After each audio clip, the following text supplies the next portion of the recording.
All right. So today I'm pleased to be in the company of Ursuline College longevity experts, Anne Murphy-Brown, Stacey O'Brien, and Lynne Ulatowski. They'll cover topics ranging from aging to nutrition to practical tips on how you can prepare for your post-work years. There's quite a bit of information that we'll cover here, so we're going to be moving fast, but please think of the session as step one. Some of the things that you can do today, right now, with no special tools, no special instructions. So with that, I will turn it over to Stacey.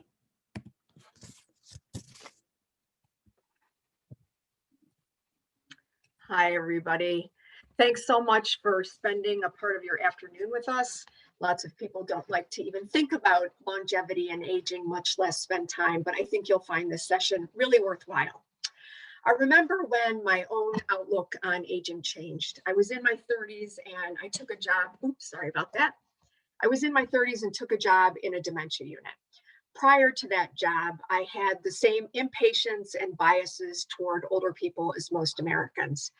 But once I got to know the people on that unit, many of whom were in moderate stages of dementia, I realized most of the time they lived in the present and took great pleasure in being with other people, engaging in things that they enjoyed, and spending time with family, even when they were no longer able to clearly explain their relationship to their family members any longer.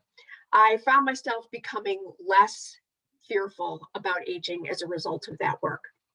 This does not mean to say that I would welcome dementia. It simply means that quality of life and happiness are relative, and our definitions of those things change over time. So I see aging now more as an opportunity. I dread some of the things that might come along with it, but overall, I'm looking forward to growing older. In the following slides, I'm going to cover what I consider to be important considerations as you think about your own longevity. My first tip is to reframe your beliefs and assumptions about aging. Youth is the American ideal, but it isn't realistic. We are all aging. Ageism is one of the last remaining socially acceptable forms of bias, and disrupting those perceptions are important. The prejudices we hold toward older people may not even be conscious thoughts to us. We're all exposed to negative messages about older people, so our brains are wired to make connections and judgments based on age. Years of exposure to the news, movie characters, and social media prepare us to subconsciously assume that all older people are forgetful, grouchy, addled, or frail. And we also assume that those who are forgetful or frail automatically have lives that are not as meaningful as our own. We're going to take just a second, and if you could participate in the poll, I'm going to go on speaking and I'll come back to this in a minute. Research shows that holding these negative ideas about growing older positions us to take very pessimistic approaches to aging and prevents us from planning for the aging process. These attitudes also leave us feeling like we have no control over our aging outcomes, which isn't really the case in reality. Sarah, what did our poll show?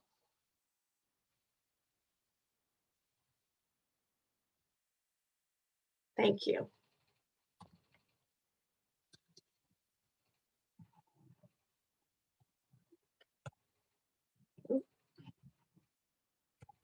All right. Aging is a dynamic process. As we grow older, we build wisdom, skills, and insights that position us to be active in our communities as long as those communities are equipped to tap into our skills, offer opportunities for engagement, and can support us as we age. We're all more likely to enjoy the positive aspects of aging, like good health, personal growth, longevity, and expanded opportunity and productivity if we start to think about the policies that influence us as we age. Do our workplaces offer policies that support us if we are to become caregivers for our parents or partners as we age? Does your community offer transportation for those who no longer drive? Are there volunteer and part-time work opportunities available to older people where you live? We're all we all have responsibility to be sure the right supports are in place to promote healthy aging. My second tip is to develop your interests throughout your life. With increased longevity, older Americans have more time to engage in the workforce, in civic and volunteer activities, and in enriching their communities and families. Civic engagement, and in particular volunteering, has been shown to improve physical and mental health, reduce the risk of depression, and create greater life satisfaction by providing a sense of meaning and purpose. 80% of adults 65 to 74 and 60% of people 75 and older still engage in paid work, volunteering, or providing unpaid care to family members. Regardless of how much you love your work, someday you might decide to cut back or totally cut the cord and retire. It's fine to take time off to relax, but it's equally important to develop your interests throughout your life so that you can remain engaged with activities that are meaningful to you when you stop working or have more hours to devote to them. These activities don't need to be anything amazing, just things you enjoy, hobbies like baking, knitting, or gardening.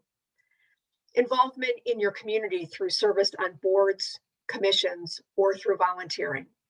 Achieving goals you might have put off for too long, like going back to school or developing a new skill or working part-time in a new field. That engagement is critical to good mental health, cognitive function, and life satisfaction. Older Americans have a lifetime of knowledge, skills, and experiences, enabling them to have a powerful impact on the communities they live in. After years of hard work, many older adults enjoy taking on new roles to help others and giving back to future generations. More and more, older people are choosing to use their experiences and expertise to begin new careers, to improve communities and the world. My third tip is to understand how your lived experiences and your social identities contribute to your well-being across the lifespan.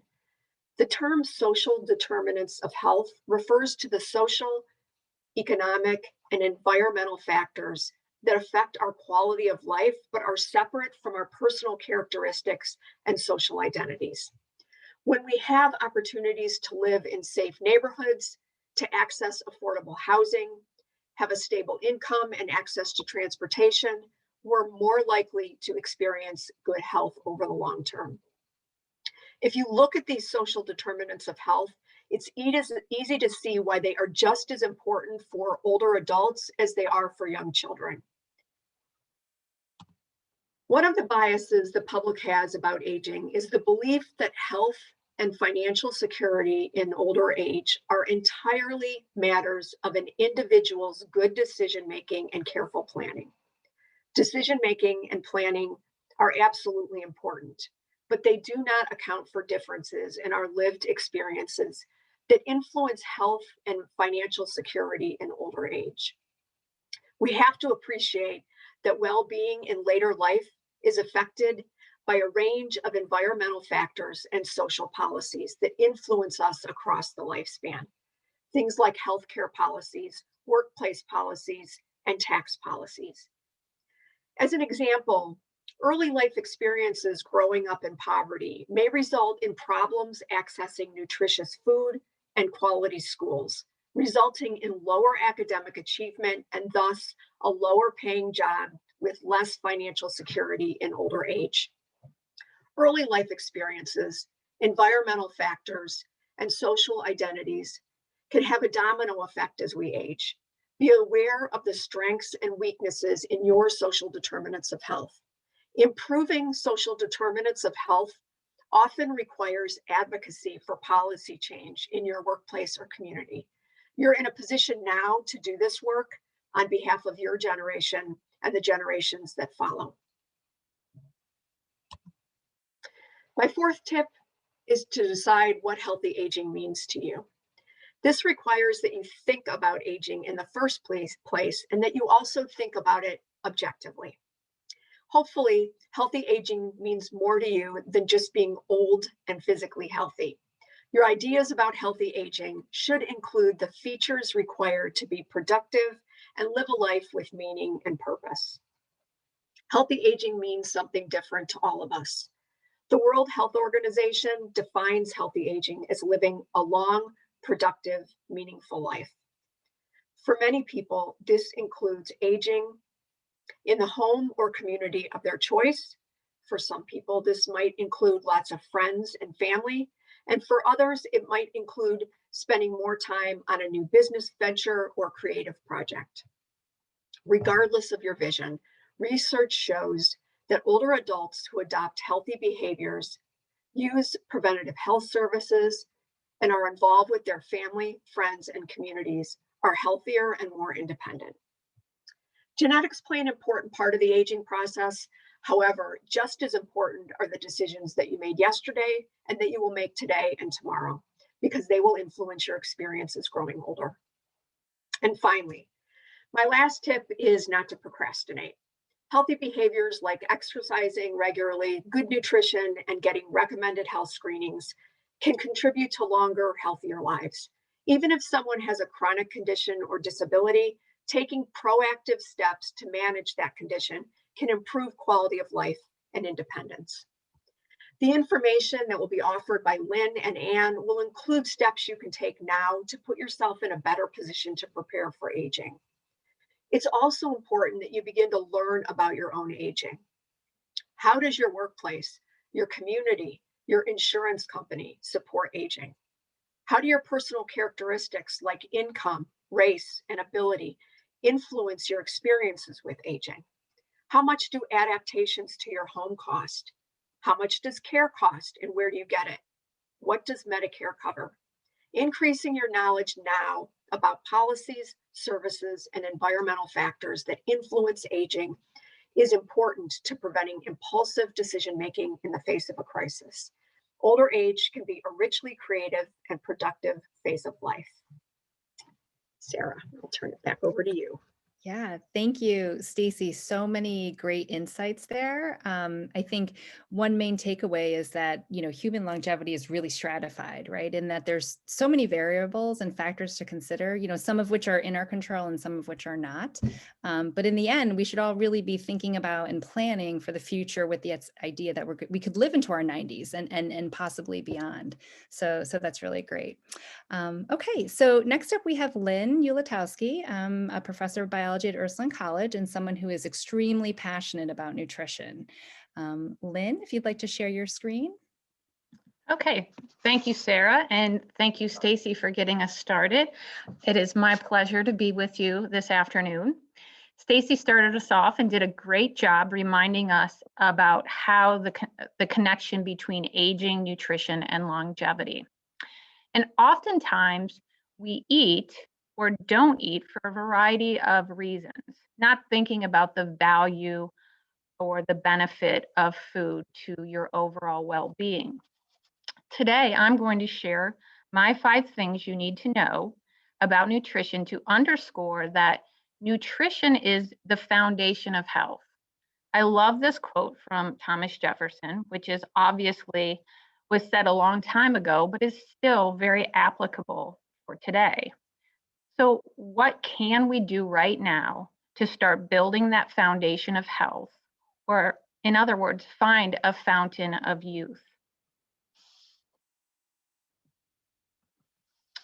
So the first thing is to understand the basics. And the basics, I say, are understanding the differences between macronutrients and micronutrients.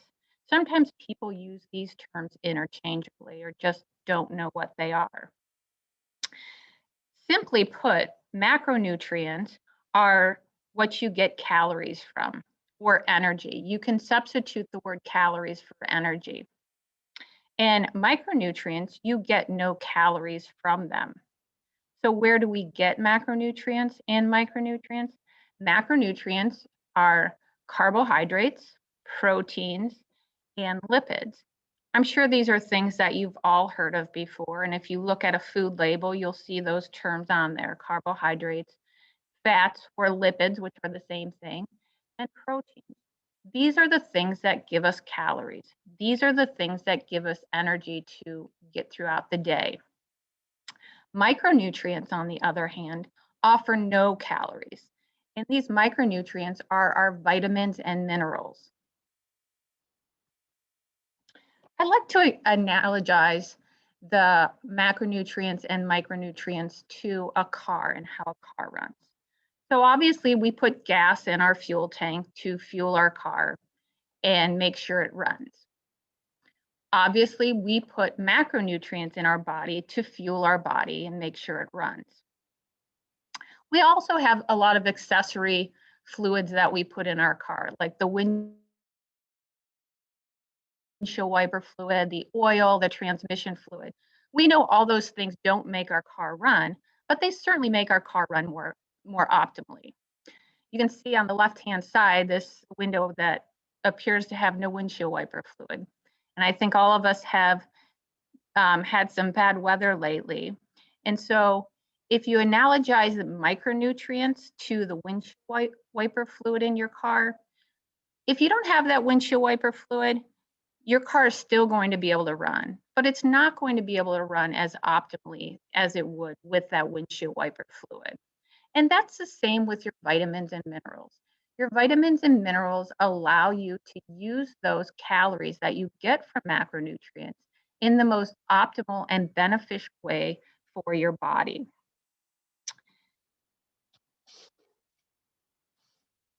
Now, the macronutrients and micronutrient requirements are based on our gender, our age, and our activity level. And these requirements are confounded by disease, life stage, access, ethnicity, religion, and other restrictions. For instance, as you age, the reason you will often hear people, older people, for instance, as you age, absorption decreases, and there is an increased need for certain B vitamins. You might often hear of an older person taking a B complex vitamin, and that's the reason. So some of these requirements are specific to life stage and disease.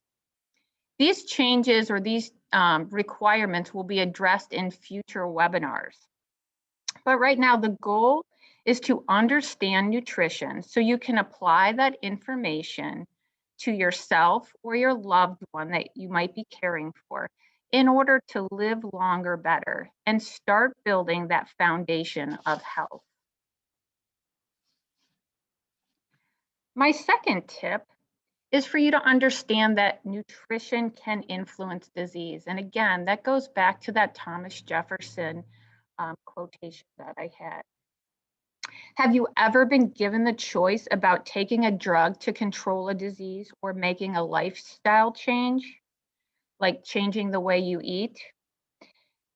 Many people often opt for the drug because one, they believe that it'll be more effective, and two, they believe it will be easier.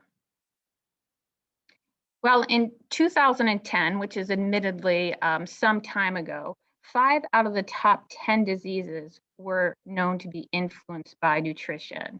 These include heart disease, stroke, Alzheimer's disease, diabetes, and I'm sure all of you know at least someone who has one of those diseases. And to think that all of these can be influenced by nutrition. And as I said, although this slide is a bit outdated, it still holds true today. Basically, nutrition influences the risk of developing 50% of the leading causes of disease. Additionally, for some of these diseases, the nutrition is the best choice of treatment or the only choice of treatment. Also, it's when I heard this was something I just heard about a year ago. 6 in 10 people, so over the 50% of people have one or more chronic disease. So you probably have one yourself, or you definitely know somebody who has one of these chronic diseases. And many of these people have more than one of these chronic diseases. And one of the reasons that so many people have chronic diseases these days is because 74% of Americans are overweight or obese. We know that COVID is a pandemic, and obesity and overweight is also becoming a pandemic. And the problem with this is that obesity is linked to an increased risk of many chronic diseases. So the next time you're offered to choose nutrition or a pill to help control a health issue, try to commit to making a lifestyle change. Remember, there are some things we don't have control over, like our age and our genetics, but nutrition, we do have some control. That's not to say that there aren't situations where food insecurity makes this a challenge or even prohibitive, but we can start making lifestyle changes with respect to nutrition. So if we are going to make those lifestyle changes, how can we do that? Well, the dietary guidelines of Americans were just put out last month. And the theme for the dietary guidelines of American 2020 was be mindful of what you eat. So basically, they want you to make every bite count. So simply, we're not going to just count our calories or points or focus on just drinking only apple cider vinegar, but we're actually going to be aware of what we put in our mouths. 75% of people have diets that are low in vegetables and fruits and dairy. And as I had said earlier, that micronutrients like vitamins and minerals are what is found in those vegetables and fruits. We know that 63% of Americans eat too much added sugars. 90% of Americans eat too much sodium, and 77% of Americans eat too much saturated fat. Well, what does this all mean? These three things are all things that contribute to increased risk of those chronic diseases. So as I said, nutrition can decrease your risk of chronic diseases. And how? By decreasing your intake of some of these nutrients. Whoops, sorry about that. Where do we find these nutrients? Where do we find added sugars? Where do we find sodium? Where do we find saturated fat? In ultra-processed foods. And the profile of our American diet is largely dependent on ultra-processed foods. For some reason, we believe that eating from a bag is easier than eating a whole fruit. So I would encourage you to concentrate on eating foods that have less calories or have less number of ingredients, that are whole foods, and have things in the foods that you can actually pronounce. So if we are going to just choose one thing to consider about changing, what would we focus on to change that would have a high impact on our nutrition? So essentially, what nutrient has health benefits, 0 calories, and you likely don't consume enough of these on a daily basis?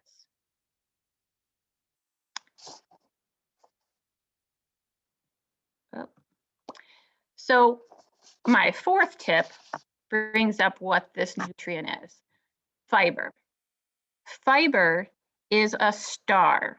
Fiber is married to vitamins and minerals. And what did I say about vitamins and minerals? Those are those micronutrients that help our body run optimally. Foods that don't contain fiber, guess what they have? They have the added sugars, the sodium, and the saturated fats. Those are the items that are the ones that contribute to increased risk of those chronic disease. So Sarah, how did our group do with respect to knowing that fiber is such a star?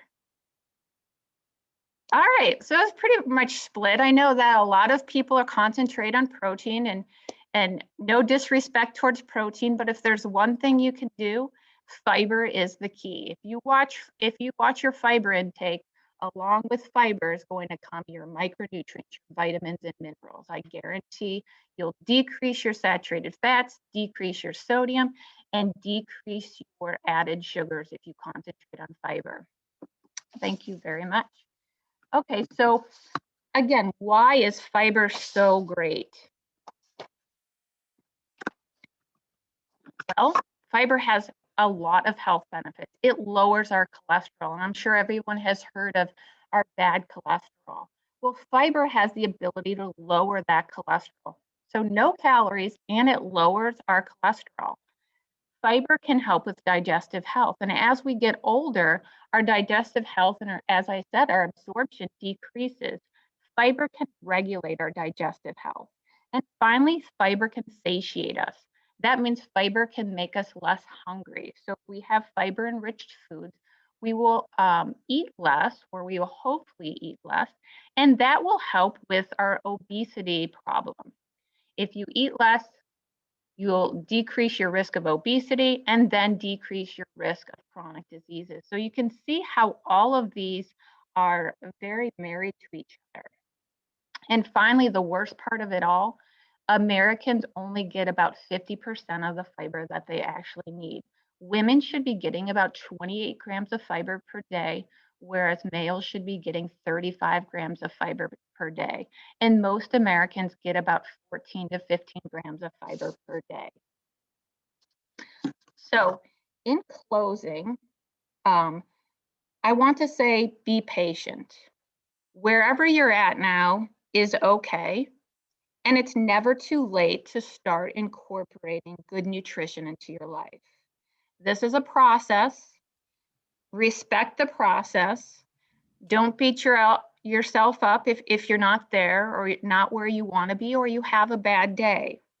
Take baby steps to understand nutrition, find credible resources, and put them in practice. And the next couple of webinars in this series, I will share specific tools with you and tips that will help you to put these practices in place and take you on a path to live longer, better. I thank you, and I now turn it over to Anne. Really good stuff, Lynn. Thank you so much. So I think, understanding just a little bit about the science and theory behind nutrition helps demystify this for many of us, right? And there are many small changes that we can make for the maximum impact, right? So just being educated on what your body needs for the long haul can absolutely go a long way for many of us. So that's really great. So our final presenter for this afternoon is Anne Murphy-Brown. She's a professor of legal studies at Ursuline College. She has a personal connection to this topic, which she'll share with you, but like Stacey and Lynn, know that you'll walk away with tips and ideas that you can implement today without any special training, any special tools. Simply just, you can go through this document here that we'll send you after the session and, take some action. So with that, I'll turn it over to Anne. Thanks so much, Sarah. And thanks, Lynn and Stacey. That was great information, and I just hope to build on it with my part right now. So as Sarah mentioned, I have a personal connection to this, and what I call this is peace of mind planning.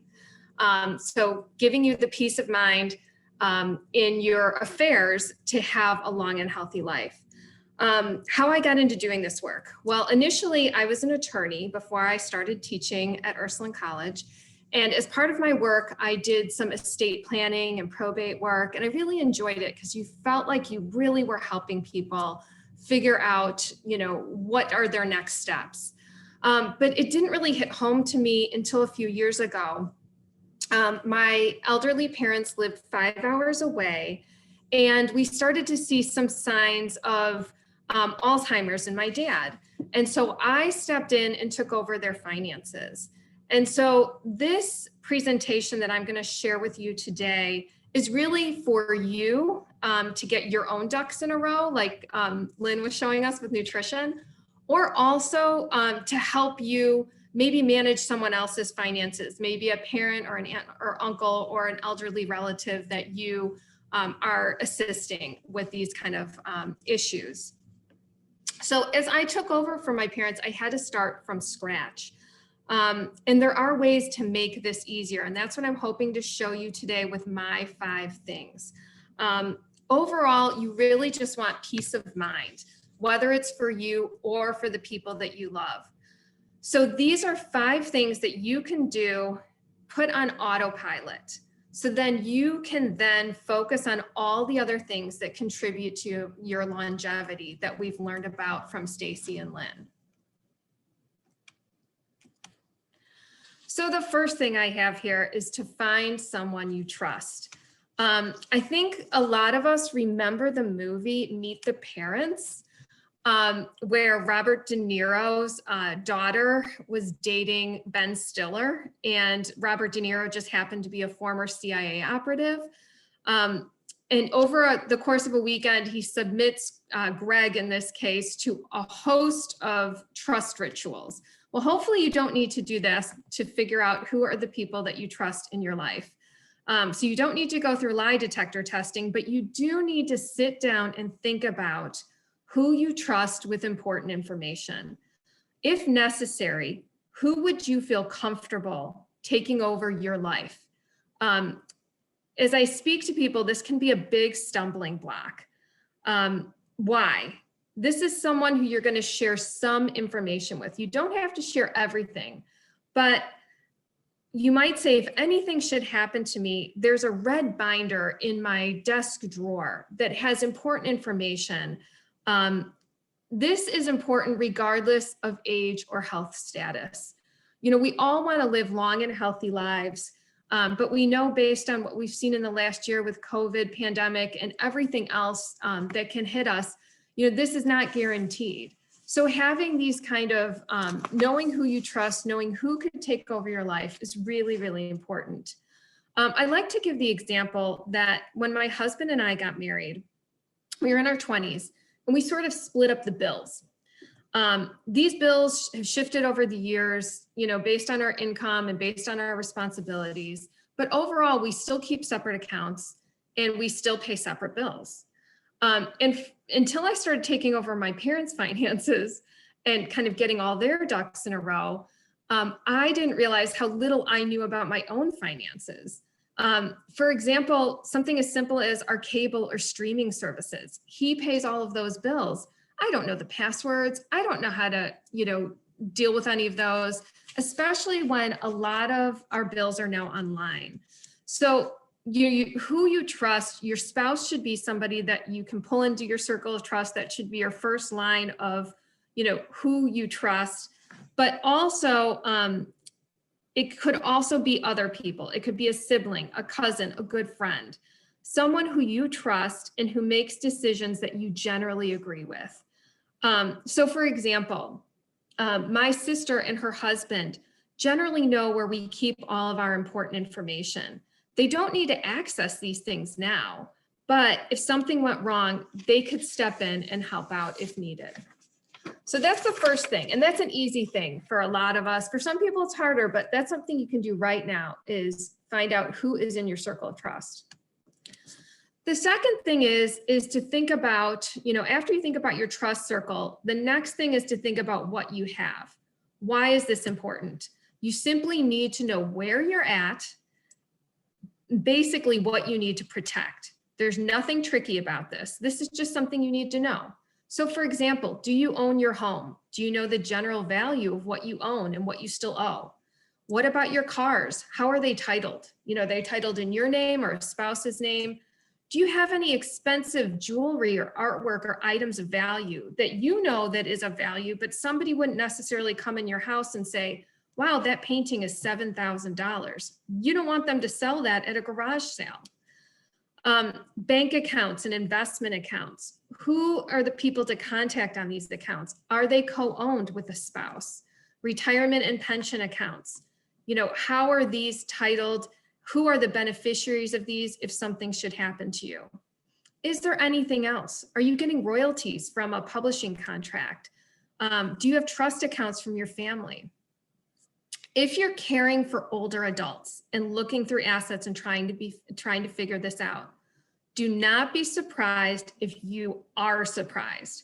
So for example, if you find old stock certificates or cash in accounts that they haven't used for years, I recently found a life insurance policy for my 82-year-old mother that her father had purchased for her when she was a child. And guess what?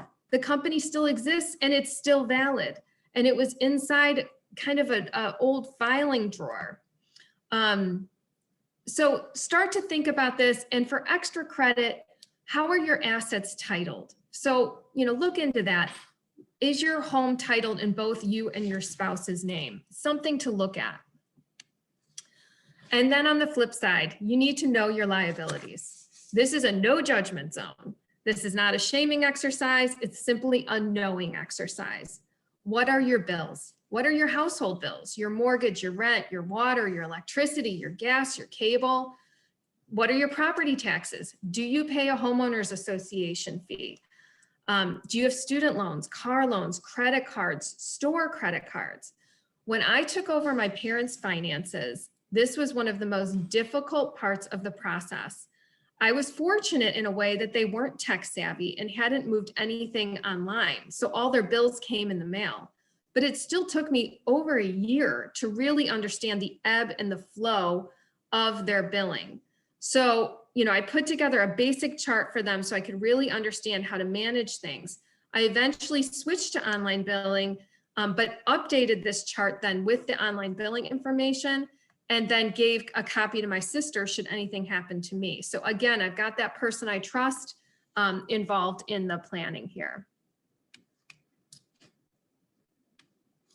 And then the next thing you need to think about, and this is really just for your own peace of mind, again, is your protection, and particularly insurance. Insurance can be overwhelming, right? The commercials are great. They're real funny for insurance commercials, but the insurance itself can be very overwhelming.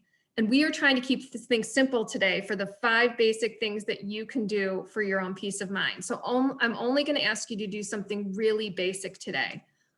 Find out what insurance you have. So you likely have the basic 3. You have car insurance if you drive a car. You have homeowners insurance or potentially renters insurance, and you have health insurance, maybe through your workplace or Medicare. Additional insurance. Do you have any life insurance? Do you have any insurance through your job? When I started at Ursuline 16 years ago, I opted for long-term disability insurance. I think it's a few dollars out of my paycheck. A small amount is deducted to pay for this premium should I become permanently disabled. Until I started putting these types of things together for myself, I totally forgot I had signed off on this. So all you have to do right now is know what insurance you have. And if you can, pull your policies. You don't even need to read them today. You just need to put them somewhere, either electronically or printed, where you can access them should you need to do so. And then these are the basic types of assurance on this slide that I mentioned in my on the last slide. And then finally, the last thing that you need to do is start to get organized and keep it all together. You know who you trust, you know what you have, you know what you owe, and you know how it's protected. Now you just need to get some things organized. During this pandemic, a lot of us have been watching home organization shows on Netflix, etc. We've watched these women from the Home Edit organize people's closets in rainbow order. But this type of organization is so important for peace of mind to get these items sorted and organized. So start simple. What could you do? Get a red binder or any other color that you like and start putting things in it. Include your important information that someone would need to step into your shoes. And then start to think about how you can organize these things in a way that will make sense for you over the long haul. If you Google the terms life binder, you'll find some really good information on how to do this. So what we've learned during this COVID pandemic is that we can't wait until we hit a certain age to do things. Things can happen to us at any age. And if we're lucky, we all have a long and healthy life to plan for. So peace of mind is important for you and those who you love at every age. So here's your pop quiz. If you had to suddenly give control of your assets to someone you trust, would you be ready?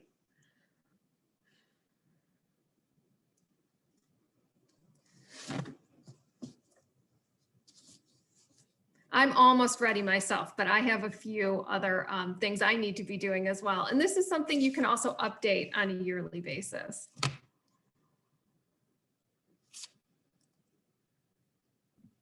That's really great stuff, Anne. Thank you. I'm like actually Thanks. motivated and inspired. I talked to my husband last night about long-term disability insurance, thinking we're younger now, so let's get it going, right? While it's a bit more affordable, right? Yeah, it is more affordable the earlier you start. Absolutely. All right. Let's see how our participants did. Wow. Some of you are completely ready. Amazing. Fabulous. Gold stars to all of you. Great. All right. Okay, well, we just have a few minutes left. So I am going to take control here and share my screen. Okay, and so if we have any questions, please throw them in the chat. We're happy to address them if we have a couple of minutes. In the meantime, I just wanted to let you know what I stated at the top of the call. This is the first webinar in a series of 3. Coming up in mid-March, we have another session with these ladies, and they'll talk about strategies for healthy aging in ways that fit your lifestyle, your circumstances, and your long-term goals, because it's highly personalized. The second session in April will offer insights into resources and policies that can improve your well-being as you age. So it's another session to look forward to. We'll send you some information about this, in our follow-up materials. And if there isn't anything else, let's see here. Let's see, do we have time for one question? We actually don't have time. We're going to be running out of time here, and I don't want to keep anyone longer than usual. So want to thank you all for your time today, and we'll send this follow-up materials just in a couple of hours so that you can review this at a later date. And we'll also send you information about the 2 other sessions coming up. So thank you very much for your time. Thank you, Lynn. Thank you, Stacey. Thank you, Anne. Really great information here, action-packed.